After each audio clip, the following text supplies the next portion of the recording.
Viewers, কেমন আছেন সবাই? আশা করছি আল্লাহর রহমতে সবাই ভালো আছেন। আমরাও আলহামদুলিল্লাহ ভালো আছি। তো দেখুন, এই যে ডাল সিদ্ধ করে নিয়েছি, বাগার দিব। এদিকে মাছের তরকারি হয়ে গেছে, আলু, সিম, টমেটো আর মাছ হয়ে গেছে। আর এদিকে যে গুঁড়া মাছটা আপনাদের ভাইয়ার জন্য মাথায় বসাবো। বিসমিল্লাহ, তেল দিয়ে দেই।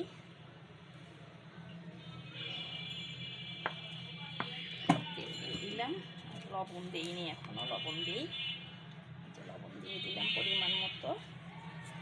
এগুলো কষলাবো সব মিলিয়ে। সাথে তো ধনিয়া পাতা থাকবেই। বন্ধুরা, আমার সাথে থাকবেন, পাশে থাকবেন। ভালো লাগলে অবশ্যই লাইক, কমেন্ট, শেয়ার করবেন। এইভাবে মেখে একটু পানি দিয়ে বসিয়ে দিব। তো বন্ধুরা, ঠিক আছে, রাখছি আজকে। আল্লাহ হাফেজ, আসসালামু আলাইকুম। ভালো থাকুন সবাই। একটু পানি দিয়ে দিব, তো মোবাইলটা আমাকে রাখতে হচ্ছে।